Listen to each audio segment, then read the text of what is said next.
This time of year, we're spending a lot of time out in the garden preparing our soils, and we thought it'd be a good idea to cover some basics on clothing that will protect you from the sun and other vagaries of nature. So from the runways of New York to the paths of your garden, we want to bring you the 1996 Oklahoma Gardener's Fashion Show. And to start off, we want to talk about shirts. It's very important to protect your arms from the sun and your shoulders, and a lot of sun experts who know about skin cancer are telling us that to find out if a shirt is going to protect you enough from the sun, you want to hold up a single width or single thickness of fabric to the sun. If you see a lot of sun shining through, chances are it will probably not protect your skin very much from the sun, and you need to wear sunscreen underneath. Now, I like dark colors out in the garden just because it doesn't show the dirt, and I'm comfortable with just wearing old blue shirts. We have some gardeners who like to wear strictly white because it reflects the sun, and this is a cotton knit that's long sleeve and real comfortable, and one of our gardeners really enjoys wearing that. So make sure in any case that you wear long sleeves out in the garden. Keep the sun off your arms. Now, to protect your hands in the garden, you have a lot of choices, and if you're going to be doing work around thorny materials, then deerskin gloves can't be beat because they are soft and supple. You have a lot of dexterity. They protect the back of your hands from the sun, but they'll prevent thorns from coming through. Now, several of us have been wearing goatskin gloves, and they also are very, very tough. It's among the toughest of the leathers, but you have to be careful if you get them wet. Some of them can shrink up to a size that doesn't even fit on your hand anymore. If thorns are a real serious problem, around our house we sometimes whip out our beekeeping gloves, and these go all the way up past your elbows if you're working in some big shrubbery and you need to keep thorns away from catching on your sleeve or scratching your skin. Jersey gloves are great for wet projects because you can just throw them in the washer when you're done. And we really like these over here because they have a suede palm, but the backs are cotton, and they're going to stay nice and cool yet still protect you.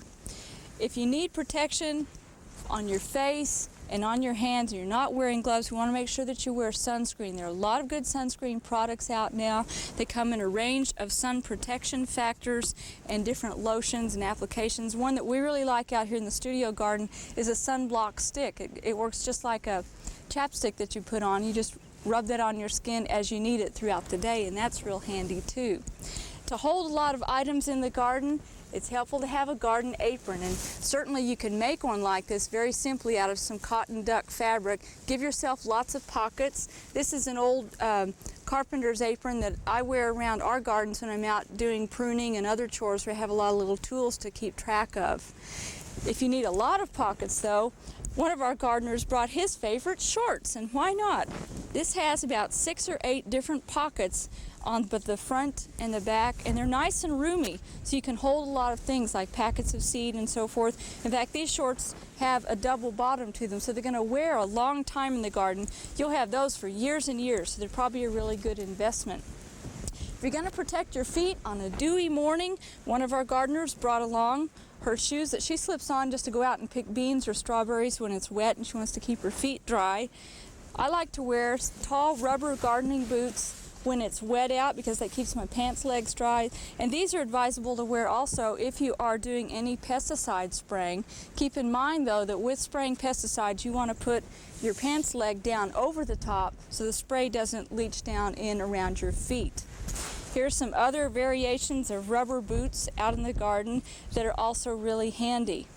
And then we have hats in the garden of various types. This is a nice straw hat that has a sort of a floral motif. This is a pith helmet, which is great because it doesn't blow as badly in the wind. The wind can blow through it, and it's great in really hot conditions.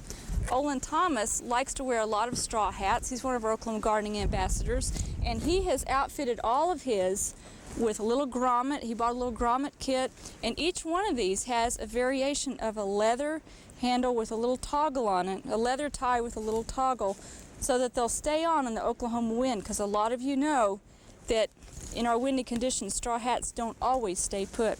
Now, to protect your eyes in the garden, you only have 2 of them. We can't replace them if they're lost, so you really want to protect them. If you're doing any weed eating, any chipping or shredding or anything like that, make sure that you wear some eye protection. It only takes a second to put them on, and it's well worthwhile. We like these larger ones, this large visor, if you're spraying pesticides, because very often if you are spraying and you're having to look up at the trees, the spray can get back on you, and so this protects your entire face. Gives you a lot of visibility and good air movement.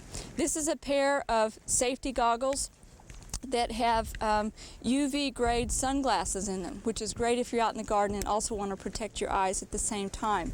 Well, our ambassadors were good enough to come out on a blustery day like this and show us some of the favorite clothes that they have in the garden. We want to show you those right now. When Lynn Hughes works in the garden, she likes to wear a plastic visor. She said that keeps the sun out of her eyes, and it's handy to push up out of the way if she needs to stop her work. She also wears rubber overshoes and finds it easy to slip them on and off her regular shoes using baby powder. Last of all, she has a neat little basket that she wove out of grocery sacks, carries that along while she cultivates, and it gives her something to put weeds into as she moves on through the garden. Next, Olin Thomas is over among his favorites, the ornamental grasses, and in working among grasses, you can sometimes get little awns and thorns and so forth in your hands, and so Olin likes to wear deerskin gloves, and of course he has that all-important straw hat on. Ann Berry likes to keep the backs of her hands protected from the sun when working in the garden, and she's wearing a pair of gloves that Steve Dobbs brought back to us from Australia. Now, the fabric these gloves are made of is ultraviolet ray resistant, and the palms of them have vinyl to protect your hands in the garden, so you have both benefits there. Last of all, Clyde Borthwick is wearing cotton knit liner gloves that you can get at most any store.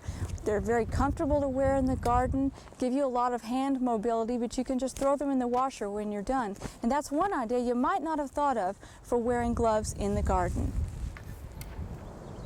When I'm working out in the garden in the sun, this is my favorite hat. It's made of a cool white cloth, but the visor is lined with black fabric to cut the glare, and it has an absorbent liner around it to absorb the sweat that rolls off your forehead.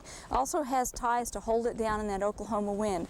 On cold, blustery days like this, in the winter you're doing a lot of heavy work, I like a lot of mobility, and so this is my favorite combination. It's a rag wool sweater to keep me warm, but then a down vest to hold in warmth around my body, but give me a lot of movement and mobility. I also like to wear deerskin gloves in the garden because they give your hands a lot of dexterity, but they're tough enough to do a lot of heavy chores. And last of all, I think it's very important to have good foot protection in the garden, and these are my favorite gardening shoes. They're an upland hunting boot that's made of leather. They have an extra toe cap to guard against scuffing. They have a steel shank, so if you're digging in the garden, you're protected. And last of all, the tongue is sewn in and connected to the side portion, so you don't get a lot of soil down around your feet. Of course, if you're doing pesticide spraying or anything wet, you need to wear rubber boots. Well, cover up when you go out in the garden this season, and use your imagination when you go out in the sun, but make sure you have good protection. We hope you've enjoyed this classic from the Oklahoma Gardening Vault. Remember, even though these tips and techniques are timeless, there's always something new to learn in the world of gardening. By subscribing to both Oklahoma Gardening and OK Gardening Classics, you'll have access to a wealth of gardening knowledge, both classic and contemporary.